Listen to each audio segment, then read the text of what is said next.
हरिओम।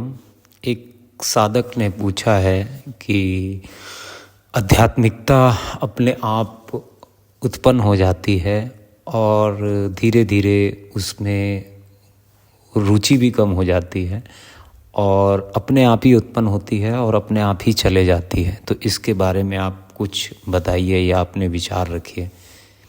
देखिए, सबसे पहली बात तो एक चीज़ है, आपके जीवन में आपने अगर कोई कार्यों के बारे में सुना है या किसी वस्तु के बारे में सुना है या किसी भी चीज़ के बारे में सुना है, तब सुना है या देखा है या महसूस किया है, तब उसकी उत्पत्ति होती है। यूं ही कोई भी चीज़ उत्पन्न नहीं होगी आपके जीवन में अगर आपके अंदर में अगर आध्यात्मिकता अगर जाग रही है, तो उसके पीछे का कारण भी है।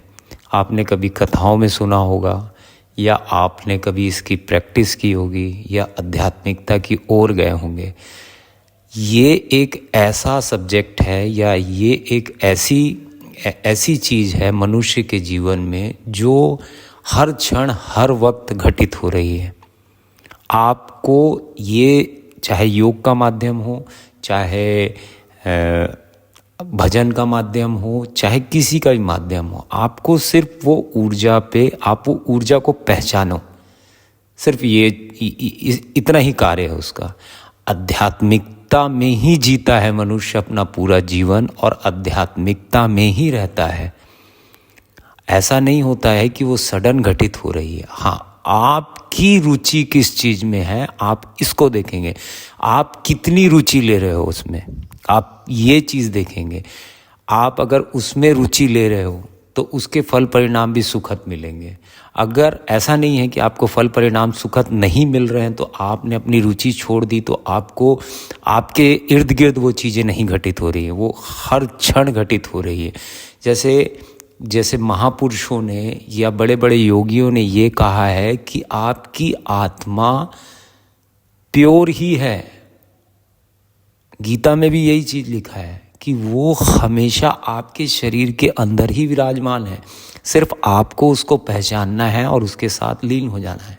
और ये सारी जो चीज़ें हैं ये उसी से उत्पन्न है, उसी से कनेक्टेड है सब चीज़ें। लेकिन हमारी जो इंद्रियां हैं वो बाहर की ओर छेदी हुई हैं। इसकी वजह से हमको संसार को देखना पड़ता है, क्योंकि संसार में भी गति आपसे है। आप संसार नहीं है या आप संसार का हिस्सा नहीं। आप मान रहे जरूर हैं, आप सिर्फ और सिर्फ एक आत्मा है और कुछ भी नहीं। और ये जो आपका शरीर है ये यात्रा का हिस्सा है, एक गति का हिस्सा है। जो इस संसार में जो गति है उसका आप हिस्सा हो। तो आप ऐसा तो बिल्कुल भी मत बोलिए कि वो अपने आप ही घटित होती है, आध्यात्मिकता अपने आप घटित होती है और अपने आप ही वो ओझल हो जाती है या उससे रुचि हट जाती है। ऐसा नहीं होता। किसी भी चीज़ का घटने का एक कारण होता है। अगर वो घटित हो रही है आपके जीवन के अंदर में, तो आपको उसके फल परिणामों को नहीं देखना है, क्योंकि फल परिणाम आप एक सामान्य आदमी अच्छा ही अनुभव करेगा, अच्छा ही परिणाम मिले, मुझे अच्छा ही परिणाम मिले।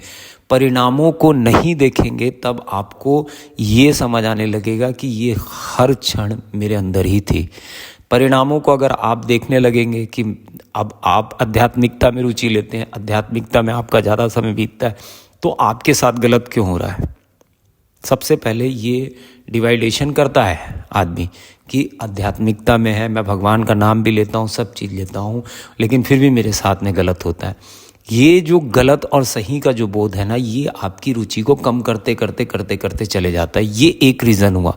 दूसरा रीज़न ये होता है कि आदमी जैसे मैं हूँ, मैं किसी कार्यों को कर रहा हूँ और मैं दुख में हूँ या मैं एक स्ट्रगल में हूँ, लेकिन एक अलग पर्सनैलिटी है, एक अलग कोई आदमी है जो इन सारे कार्यों को नहीं कर रहा है, लेकिन वो सुख भोग रहा है या कोई चीज़ में। आपको उसका सुख दिख रहा है और आपको अपना दुख दिख रहा है।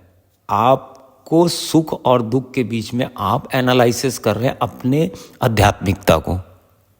ये भी गलत है। तो ना सुख का भाव रखिए ना दुख का भाव रखिए। सिर्फ आप आध्यात्मिकता में सिर्फ स्थिरता बनाने का प्रयत्न करिए। यही योग का माध्यम है, यही योग का रास्ता है। यही माध्यम बना के आप योग में भी जब आगे बढ़ते हैं तब भी यही चीज़ बताई जाती, यही ध्यान है। वर्तमान में आप स्थित हो, वर्तमान में ना सुख है ना दुख है, वर्तमान में कुछ भी नहीं है। आपकी रुचि अगर आपको बढ़ानी है तो आप सबसे पहले तो इसको छोड़िए, क्योंकि सुख का जो भाव है वो दुख से ही संबंधित है और दुख का जो भाव है वो सुख से ही संबंधित है। दुख ही सुख है और सुख ही दुख है। आप देखेंगे कि दुख के बाद सुख का अनुभव करता है मनुष्य और दुख के बाद ही सुख का अनुभव करता है। अगर ये दोनों चीज़ें अगर आपने छोड़ दी तो एज इट इज़ आप अपनी उस स्थिति में आ जाते हैं जो आज है, कल थी और कल रहेगी। आप उस स्थिति में आ जाएंगे। ना वहाँ सुख है, ना वहाँ दुख है, ना लोभ है, ना लालच है, ना तरक्की है, ना विफल हो गए, किसी भी चीज़ की कोई आवश्यकता ही नहीं है। वो हमेशा से है, रहेगा और आप उसी का ही अंश हैं। अगर आपको उस पे अगर स्थिरता बनानी है तो आप जिस भी चीज़ की प्रैक्टिस करते हैं, चाहे आप भजन की प्रैक्टिस करते हैं, चाहे आप ध्यान की प्रैक्टिस करते हैं, या माला जाप करते हैं, आप कुछ भी करते हैं, आप सिर्फ बैठिए और देखिए। अगर आपका मन इसमें सुख या दुख का अनुभव करता है तो आप समझ जाना कि ये जो रास्ता निर्मित कर रहे हो आप, इससे ये आपको अन्यतः दुख ही पहुंचाएगी, अन्यतः अनसेटिस्फैक्शन ही होता है। क्योंकि सेटिस्फैक्शन मनुष्य संसार में खोजता है, जबकि सेटिस्फैक्शन संसार में नहीं है। संतुष्टि आपके अंदर है।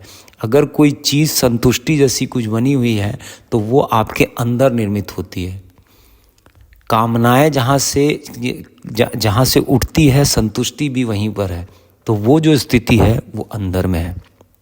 अंदर की स्थिति पे स्थित होना होगा आपको, तभी आपको ये चीज़ समझ आने लगेगा कि आध्यात्मिकता या ध्यान या योग ये कोई वस्तु नहीं है कि जो समय के अनुकूल या आपके जीवन के अनुसार चले। ये तो सब्र करने की और अभ्यास करने की चीज़ें हैं। अभ्यास करते करते और सब्र रख के अभ्यास करते एक दिन उसमें लीन हो जाता है। मेरी भी ये यात्रा है और मैं अपने तरफ से यही राय देता हूँ सबको कि आप भी इसका सिर्फ अध्ययन करिए, इसमें प्रैक्टिस करिए, निरंतर अभ्यास करिए और कामनाओं को एक तरफ रखिए, चाहे वो सुख की हो, चाहे वो दुख की हो, चाहे वो कोई भी हो। कामना जैसी कोई चीज़ आध्यात्मिकता में नहीं होती है। कामना जैसी कोई चीज़ अगर आध्यात्मिकता में होती है तभी वो आदमी बोलता है कि इसमें रुचि कम हो गई है, उसमें रुचि ज़्यादा हो गई है। अगर मैं आपको कोई चीज़ को बोलूँगा कि आप ये चीज़ को करो तो मनुष्य की जो इंद्रियां सबसे पहले वो अपना लाभ देखेगी उसमें और अपना नुकसान देखेगी उसने।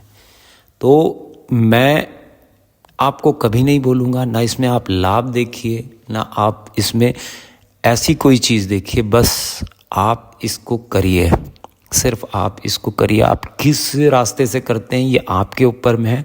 मैंने अपने जीवन में जितना भी एक्सपीरियंस लिया है, मैं उस एक्सपीरियंस से मैं आपके समक्ष ये पूरी बातें और अपना मत रख रहा हूँ।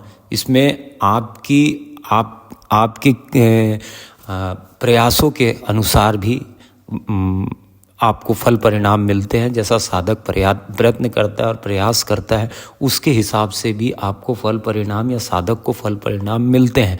आप सिर्फ इसको करिए। अगर मेरे दृष्टिकोण से देखेंगे तो सिर्फ आप इसको करिए और आप इसमें सिर्फ करते रहिए। आप ना इसमें सुख की प्राप्ति देखिए ना दुख की प्राप्ति देखिए, किसी भी चीज़ को मत देखिए। सिर्फ आप इसको बैठिए और आप जिस भी माध्यम से आप इसको करते हैं आप करिए। हरिओम। मैं योगाचार्य शिवाय, doctor in naturopathy and yoga science. Her her Mahadev.